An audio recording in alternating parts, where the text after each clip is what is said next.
This channel does not promote any violent, harmful, or illegal activities. All content provided by this channel is meant for an educational purpose only. নমস্কার, শুভ সন্ধ্যা। আমি দীপ রয়েছি আপনার সঙ্গে এই মুহূর্তে সন্ধ্যে 7টা মানেই TV9 বাংলায় সময় সুপার প্রাইম টাইমের। দেখুন, আগামী বছর তো বিধানসভা নির্বাচন। বঙ্গ রাজনীতির উত্তাল গাঙে নৌকার হাল ধরতে মাঝি বদলে ফেলেছে বিজেপি। আর একই সঙ্গে কি ভোটযুদ্ধের কৌশল এবার বদলাবে তারা? এই জল্পনা এবার অন্য মাত্রা জুড়লেন বঙ্গ বিজেপির নতুন সভাপতি শ্রমিক ভট্টাচার্য। কি বললেন? কর্মসংস্থান, শিল্পায়নের মতন বিষয়গুলো সামনে রেখেই আগামী দিনে এগিয়ে চলার বার্তা দিয়েছেন তিনি।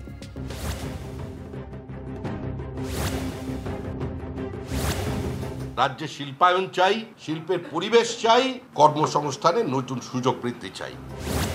বাংলার জন্য চাই কর্মসংস্থান ও শিল্পায়ন। প্রয়োজন নেই বিভাজনের রাজনীতির।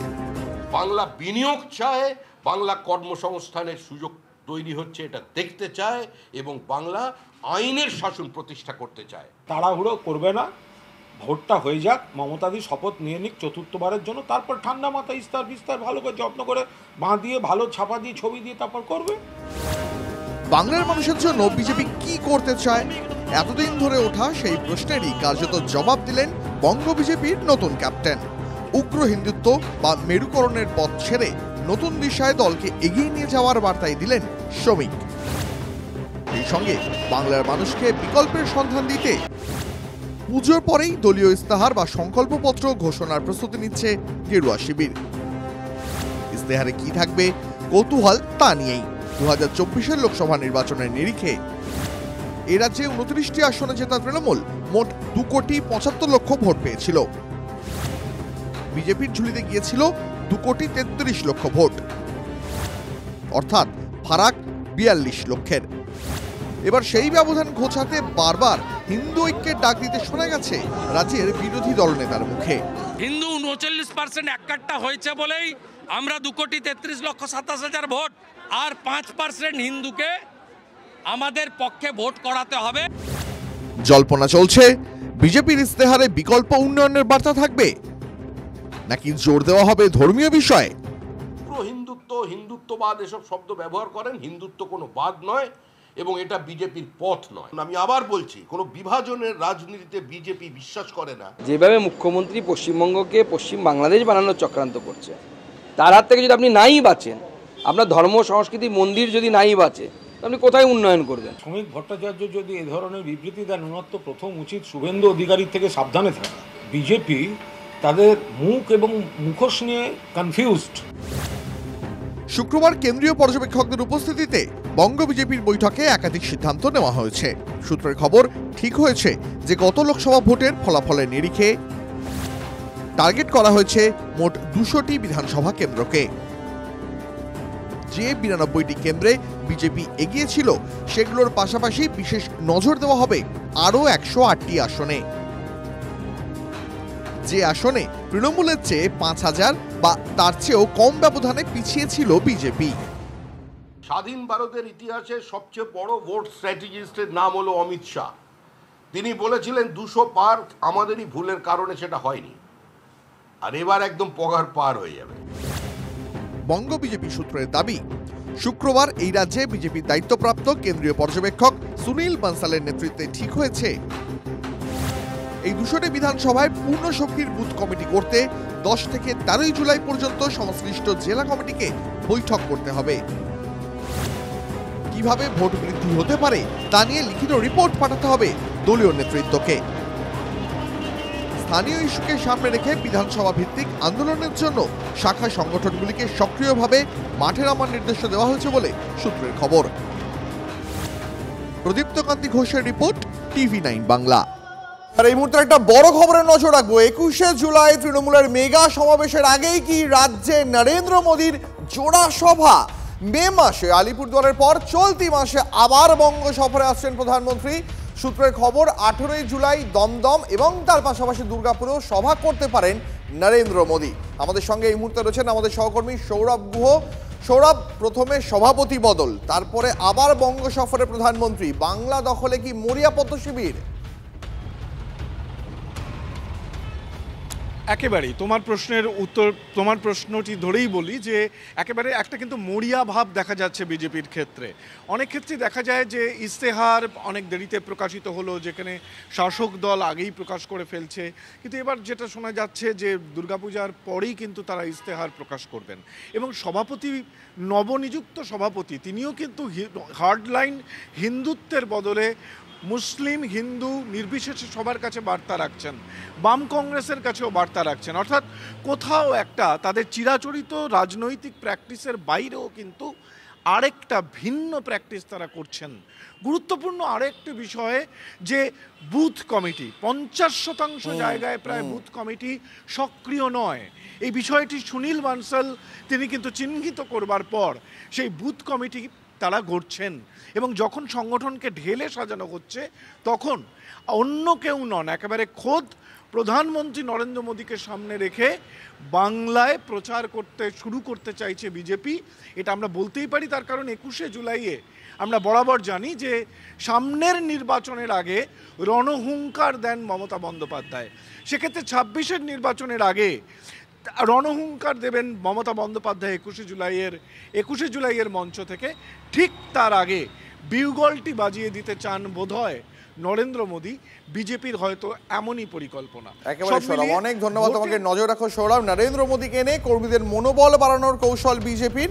আমরা কথা বলেছিলাম বিজেপি নেতা জগন্নাথ চট্টোপাধ্যায়ের সঙ্গে, তার বক্তব্য আপনাদের শোনাবো, পাশাপাশি শোনাবো তৃণমূল সাংসদ কল্যাণ বন্দ্যোপাধ্যায়, তিনি কি কটাক্ষ করেছেন। আমাদের পার্টির নানা কার্যক্রম থাকে, তো সেই পার্টির কার্যক্রমে আমাদের কিছু সভার পরিকল্পনা আছে, সেই কারণেই আমরা আজকে এসেছি, একটু দেখছি। প্রধানমন্ত্রীর আসার কোনো কথা? প্রধানমন্ত্রী ভারতবর্ষের যে কোনো প্রান্তে যে কোনো সময় যেতে পারেন। 18 তারিখ আসছেন? আমাদের কাছে এখনও পর্যন্ত সে ধরনের কোনো খবর নেই। যদি প্রধানমন্ত্রী আসছেন এমন খবর আমাদের কাছে এসে পৌঁছায়, আপনাদের নিশ্চিতভাবে জানিয়ে দেওয়া হবে। এখানে সভা হওয়ার সম্ভাবনা থাকতে পারে? আমরা কোনো একটা বড় কার্যক্রম দুর্গাপুরে নেব, এরকম পরিকল্পনা হয়েছে, পার্টির প্রোগ্রাম হবে, সেই কারণে আজকে আমরা এখানে এসেছি। মোদী এসে কি বলবে? নরেন্দ্র মোদী যদি সিপিএম জমানায় এখানে আসতো বলতো তাহলে বুঝতে পারতাম। নরেন্দ্র মোদী তো এখানে আসছে যখন তো পশ্চিমবাংলায় গণতন্ত্র আছে। পশ্চিমবাংলায় যখন গণতন্ত্র ছিল না তখন নরেন্দ্র মোদীর হিম্মত হয়নি পশ্চিমবাংলায় আসার, অমিত শাহের হিম্মত হয়নি পশ্চিমবাংলায় আসার সিপিএম এর বিরুদ্ধে লড়াই করার জন্য। এটা সুখের দিনে সব আসছে। ও মোদী আসুক আর যোগী আসুক, হবে না কিছুই। একটু বড় বড় কথা বলবে, কিছুই হবে না। এখানে মমতা ব্যানার্জি ছাড়া কোনো জায়গা নেই। দেখুন, বঙ্গ বিজেপিতে ব্যাটেন বদলেছে, প্রধানমন্ত্রী আবার আজই আসছেন। এই আবহে নতুন করে উৎসাহ এখন পদ্ম শিবিরের অন্দরে। কিন্তু দলের অনেক পোড়খাওয়া পুরনো নেতারা তো এখনো আড়ালেই। দলীয় কোন দলে অনেকেই নিজেকে গুটিয়ে নিয়েছেন, তারা কি আবার স্বমহিমায় ফিরবেন? উত্তর থেকে দক্ষিণ রাজ্যের বিভিন্ন প্রান্তের পুরনো বিজেপি নেতারা কি বলছেন, এর উত্তর খুঁজলাম আমরা TV9 বাংলা।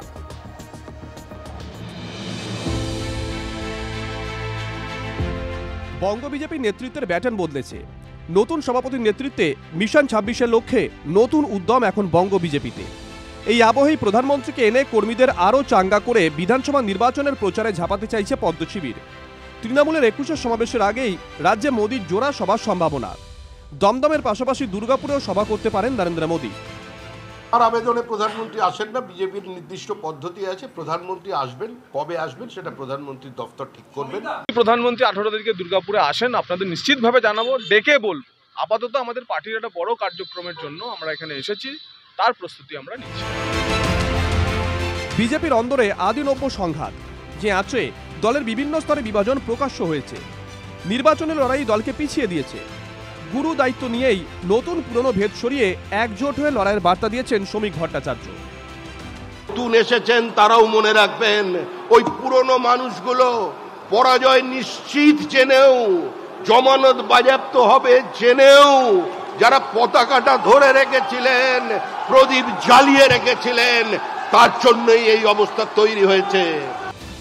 রাজ্য সভাপতির এই বার্তায় কি কার্যত নিজেদের গুটিয়ে নেওয়া দলের নেতারা নতুন উদ্যমে ঝাঁপাবেন?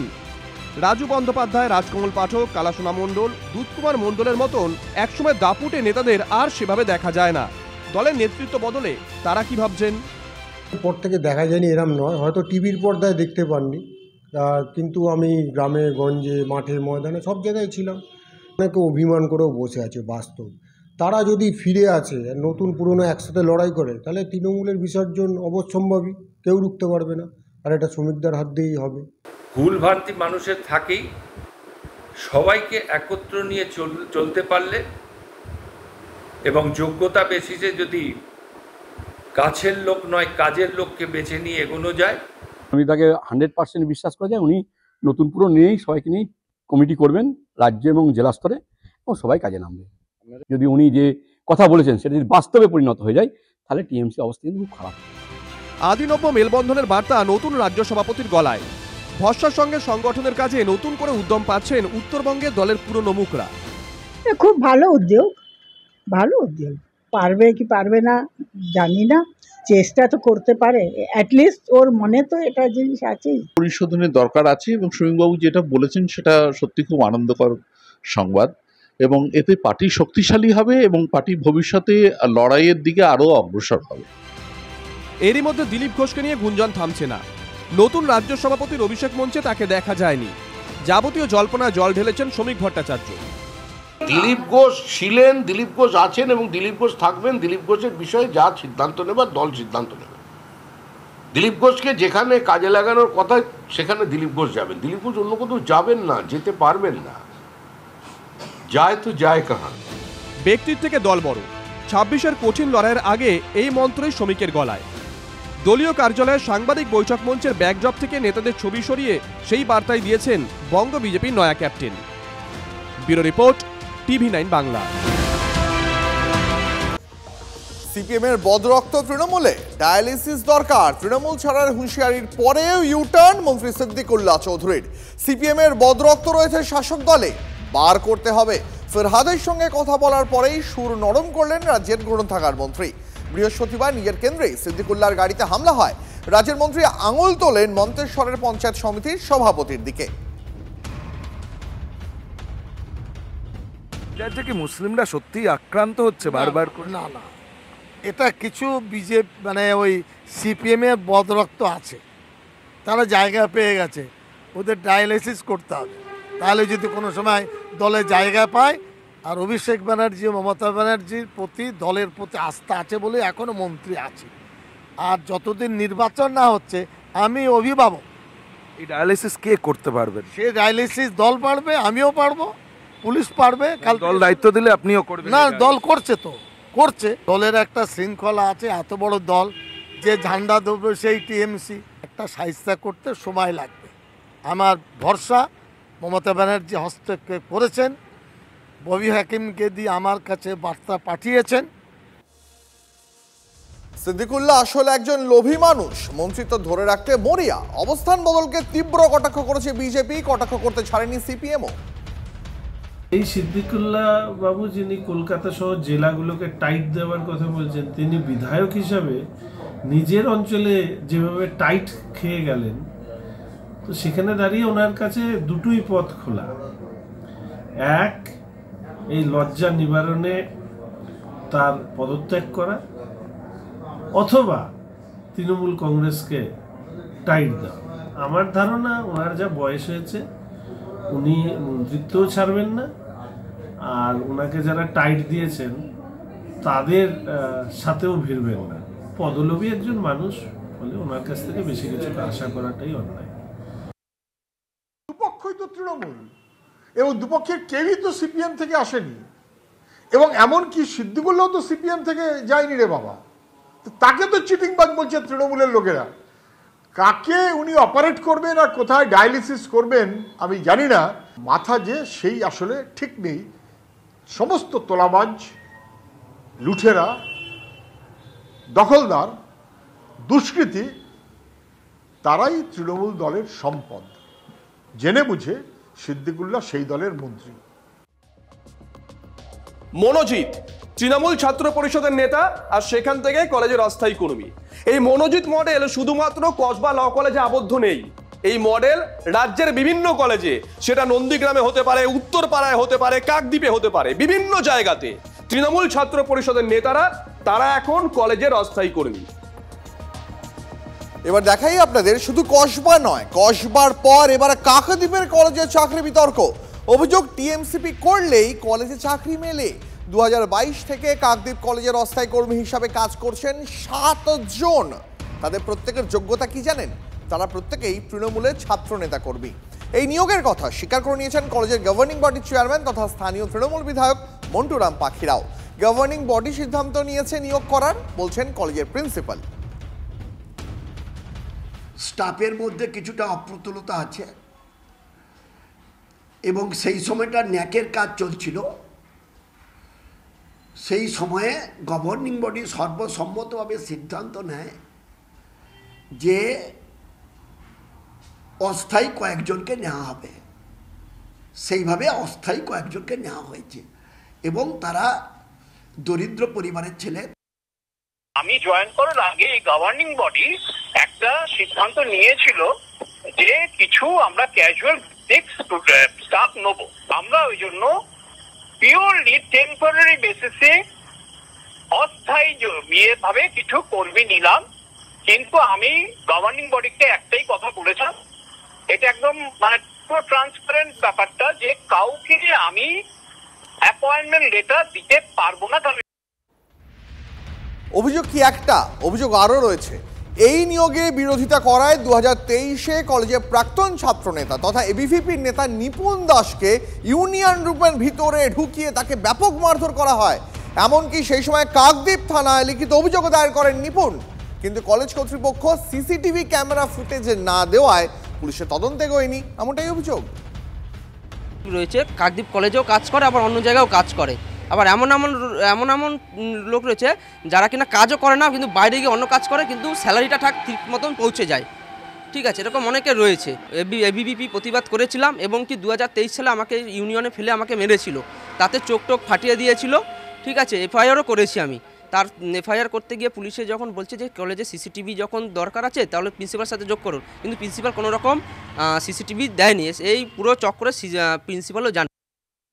পশ্চিমবাংলায় তো মমতা ব্যানার্জি বলেছে যা কিছু হয় সব কিছু আমার নজরে থাকে। কাকদ্বীপে যিনি বিধায়ক আছে এটাও নিশ্চয়ই আশা করি ওনার নজরে আছে এবং উনি জানে সে 7 জন এইভাবেই চাকরি পেয়েছে। এদের হাতেই আইন, এরা সেটাকে এদের হাতেই সিস্টেম, সেটাকে সেদিকে কোন দিকে নিয়ে যাবে না যাবে সে বিষয়ে ওরাও ভালো বলতে পারবে। এই মুহূর্তে ছবি দেখাবো আপনাদের। তিলোত্তমার বাড়িতে পৌঁছে গেলেন রাজ্যের বিরোধী দলনেতা শুভেন্দু অধিকারী। 9 আগস্ট আরজিকর মেডিকেলে ধর্ষণ খুনের 1 বছর হচ্ছে। সেই দিন দলীয় পতাকা ছাড়াই নবান্ন অভিযানের ডাক দিয়েছে বিজেপি। আজ অভিযানে সামিল হওয়ার জন্য সোদপুরে তিলোত্তমার বাড়িতে বিরোধী দলনেতা পৌঁছে গিয়েছিলেন। কথা বলবো আমাদের সঙ্গে আমাদের প্রতিনিধি অনন্ত চট্টোপাধ্যায় রয়েছেন। অনন্ত, তিলোত্তমার মা বাবার সঙ্গে শুভেন্দু অধিকারীর কি কথা হলো জানা গেল? দেখো এখনো পর্যন্ত 20 মিনিট হয়ে গেল, এখনো পর্যন্ত বিরোধী দলনেতা শুভেন্দু অধিকারী তিনি কথা বলে যাচ্ছেন তিলোত্তমার বাবা মার সাথে। যেটুকু আমরা তিলোত্তমার পরিবার সূত্রে যেটুকু আমরা জানতে পারছি যে আগামী দিন যে নবান্ন অভিযান আছে তাতে তাদের আমন্ত্রণ জানাবার জন্য এবং তাদের খোঁজ খবর নেওয়ার জন্যই শুভেন্দু অধিকারী তিনি তাদের বাড়িতে এসেছেন এবং এখনো সেই কথা চলছে, সেই সংবাদ সেই কথাবার্তার সাথে সাথে চলছে, বার্তালাপ চলছে এবং শুভেন্দু অধিকারী তিনি ভেতরে রয়েছেন আরো দলীয়। বুঝতে পেরেছি। তবে তিনি যে উল্টো রথের দিন তিলোত্তমার বাড়িতে যাবেন সে কথা কয়েকদিন আগেই কসবাতে যে কলেজে গণধর্ষণের প্রতিবাদে যখন র্যালি করেছিলেন রাজ্যের বিরোধী দলনেতা সেদিনকেই জানিয়েছিলেন। শোনাই সেদিনের বক্তব্যটা একবার। 5 তারিখে পানিহাটিতে উল্টো রথে যাব। ওই দিন আমি অনুমতি নিয়ে অভয়ার বাবা মার কাছে যাব আর বাবাকে বলবো পতাকা ছাড়া 9 আগস্ট অভয়ার ধর্ষণ খুনের বর্ষপূর্তিতে নবান্ন অভিযান করতে হবে, নবান্ন অভিযান করতে হবে।